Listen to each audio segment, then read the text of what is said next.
High বন্ধুরা, সবাই কেমন আছেন? আশা করি সবাই ভালো আছেন, সুস্থ আছেন। চলে এসেছি আবার একটা ভিডিও নিয়ে। দেখুন, আমি একবার ভিডিও করেছিলাম আমার বাগানের, ছাদ বাগানের। আজকের আবার একটা ভিডিও করছি।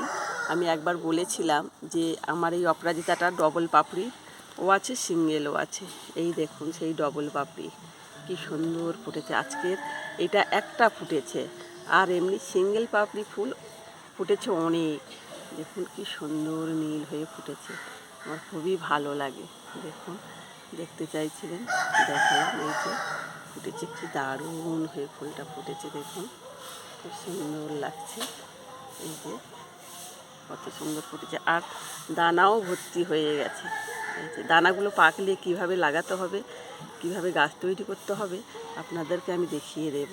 দেখুন অনেক দানা হয়েছে, ফুল তো ভরেই গেছে। এদিকেও ফুল হয়েছে, এই যে দেখুন এদিকেও ফুল হয়েছে, অনেক ফুল হয়েছে এদিকে। এই যে,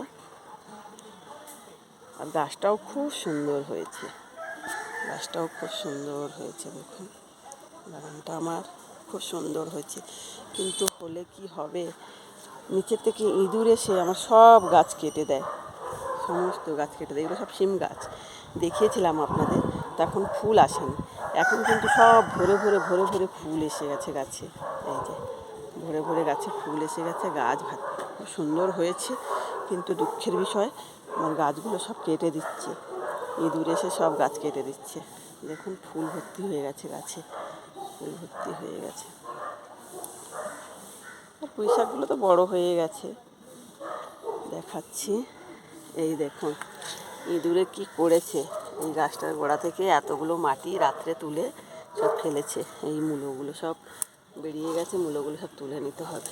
এই যে কালকেরও এসে আমার একটা শিম গাছ কেটে দিয়ে গেছে, আজকেও এই যে এই শিম গাছের গোড়াটা থেকে মাটি পুরো তুলে দিয়েছে। জানি না ওটা হবে কি মরে যাবে, তাও জানি না। আমার খুব কষ্ট হচ্ছে, আমার গাছপালা ইঁদুরে কেটে দিয়েছে প্রচুর প্রচুর গাছপালা ইঁদুরে। এরম ফলন্ত গাছ যদি সব ইঁদুরে কেটে দেয়, দেখুন শিম ভর্তি, সব গাছে শিম ভর্তি, যদি ইঁদুরে কেটে দেয় কত কষ্ট লাগে, ভীষণ কষ্ট লাগে। কি পায় গাছের গোড়ায় এসে সব গাছগুলো সব কেটে দিচ্ছে আমার, আমি জানি না, সব গাছগুলো আমার কেটে দিচ্ছে। আমার খুব কষ্ট লাগছে গাছগুলো। এই যে এইটার মধ্যে কালকে অনেক এইগুলো দিয়ে রেখেছি আমি, এসে এসে গাছগুলো কেটে দিয়ে যাচ্ছে বলে।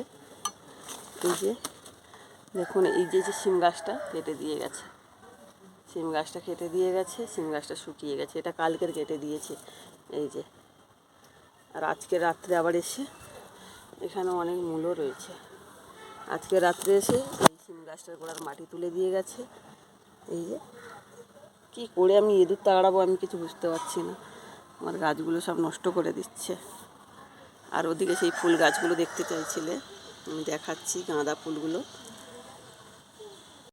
এই যে গাঁদা ফুলগুলো দেখুন কি সুন্দর ফুটেছে, গাছে ভরে গেছে একদম চীনা গাঁদা। ও সবসময় আমি এই গাছটা লাগাই, সবসময় প্রচুর ফুল দেয়। পুজো টুজো দিতে আমার খুবই ভালো হয়, ফুল কিনতে হয় না আমার, গাছে ফুল ভরে গেছে একদম, কত সুন্দর দেখুন। আর খুব ছোট গাছ থেকেই ফুল দেয় এগুলো, একটু একটু গাছ হবে। এই দেখুন এখানে দেখাচ্ছি আমি একটা গাছ, এই যে কত ছোট গাছ, কিন্তু কুঁড়ি এসে গেছে। এইটা আবার ট্রিটমেন্ট করলে ভরে যাবে, এদের মতো ভরে যাবে। খুব ছোটোর থেকে ফুল দেয় এই গাছগুলো। এও আমার অনেক দিনের চাষ, এই ফুল গাছগুলো সবসময় লাগিয়ে রাখি আমি ঠাকুর পুজোর দেওয়ার জন্য, আমার কোনো অসুবিধা হয় না। এই যে ফুল গাছগুলো দেখুন কত সুন্দর হয়েছে ফুল গাছগুলো। তো আজ এই পর্যন্ত আমার এই ফুল গাছ বাগান। ভালো লাগলে আপনারা লিখে জানাবেন কেমন লেগেছে আমার এই গাছপালা। আর ইঁদুর তাড়াবো কীভাবে এইটা একবার বলে জানাবেন, লিখে জানাবেন আমার কমেন্ট বক্সে। আর আমার বাগান ভালো লাগলে অবশ্যই অবশ্যই লাইক কমেন্ট শেয়ার করবেন, আর আমার চ্যানেলটা সাবস্ক্রাইব করবেন। Thank you.